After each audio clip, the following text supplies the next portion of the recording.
Sweetie, take a seat. I've been watching you lately, and we really need to talk about this. You look exhausted, honey. I see you rushing around, making sure everyone else's coffee is hot while yours sits cold and forgotten on the counter. You're the first one to say, it's no problem, when someone asks for a favor, even when your own plate is already overflowing. You think this makes you a saint, a good girl, but listen to me carefully. That nice habit is actually a slow-acting poison that's draining the life out of you. I'm 51 years old, and I've spent over a decade in the high-stakes world of Manhattan strategy. And if there's one thing I've learned, it's that a woman without a boundary isn't a virtue, she's a target. Today, I'm going to help you pull the roots of this people-pleasing obsession right out of the ground so you can finally breathe again. Let's look at the real cost of that good girl mask you wear every single day. We've been conditioned to believe that being agreeable is the highest form of femininity, but kindness without a boundary is just a form of self-sabotage. Imagine it's a freezing, rain-lashed November night in Chicago. The wind is howling through the skyscrapers, and the sleet is turning the streets into ice. Now imagine you leave the front door of your beautiful, warm home wide open because you don't want to seem unwelcoming to the storm. Your floors get soaked, your precious rugs are ruined, and the cold seeps into your very bones. That is exactly what you're doing to your soul every time you say yes, when your spirit is screaming no. I remember a woman I knew back in New York named Sarah. She was the ultimate yes woman. She baked the cupcakes for the office, she stayed late to finish reports for a boss who couldn't even remember her last name, and she spent her weekends listening to her friends vent their drama until 3 a.m. One Tuesday morning, Sarah simply couldn't get out of bed. It wasn't the flu, honey, it was total emotional bankruptcy. You think you're earning love, but you're actually just teaching people how to use you without a second thought. But honey, this is just the beginning. The real danger isn't just being tired. It's when someone throws a verbal punch at you and you don't even know how to duck, let alone stand your ground. Look, honey, when someone throws a verbal jab at you, maybe a backhanded compliment or a rude comment about your choices, your first instinct is to freeze, isn't it? You stand there with your heart racing, and then you laugh it off just to make the situation less awkward. That's the automatic response of a good girl, but today we're going to change that. I want you to remember that when someone is rude, they are the one making it awkward, not you. You don't have to react, you need to respond.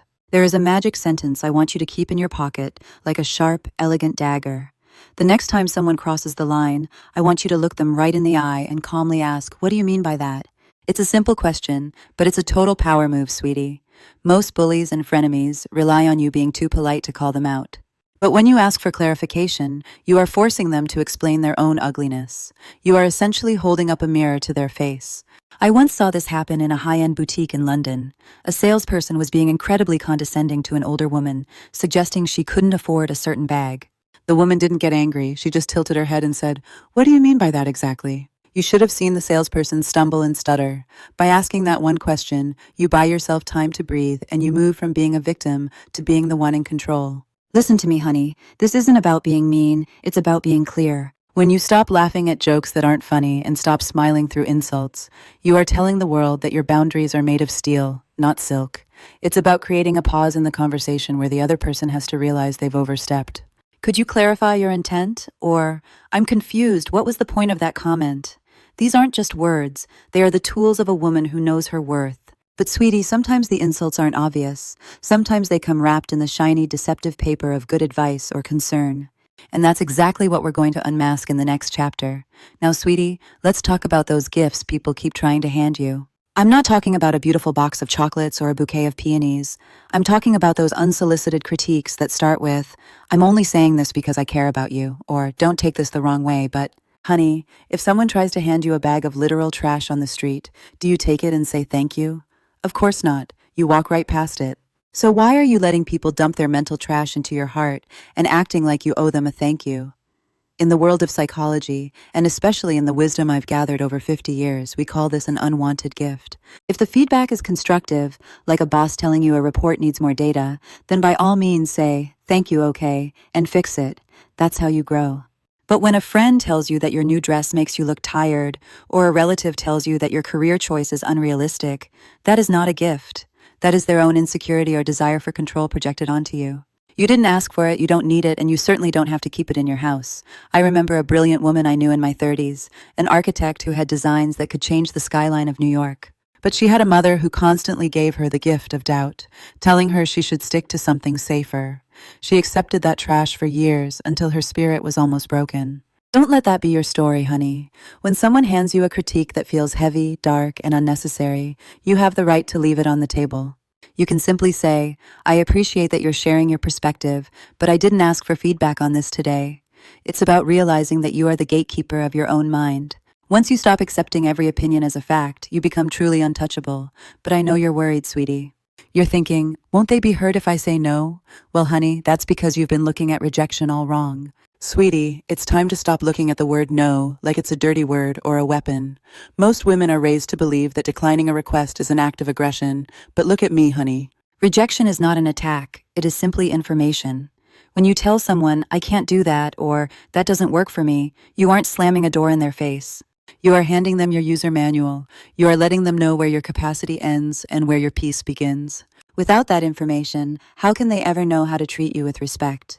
Think of your life like a beautiful private garden. The boundaries you set aren't there to keep people out because you hate them. They are there to protect the rare and delicate flowers you've spent years growing inside. If you don't have a fence, people will trample your roses and walk over your seedlings without even realizing they're doing it. Then you're left standing in the dirt, feeling resentful and used. But honey, that resentment is on you because you didn't tell them where the garden ends. When you set a boundary, you are actually being more honest and more kind in the long run. You are preventing the burnout that eventually leads to you cutting people off entirely. I've seen so many good girls who think that saying yes to everything makes them indispensable. But trust your auntie on this. The most respected people in any room are the ones who know their limits. Their no is firm, which makes their yes worth its weight in gold. They don't over-explain, they don't apologize for their existence, and they certainly don't make up fake excuses. If you give a fake excuse, people will just try to solve your problem so they can get what they want. But if you give them the information of your boundary, there is no argument to be had. But how do you actually say it without your voice shaking, honey? That's where my favorite technique, the soak and set, comes in to save the day.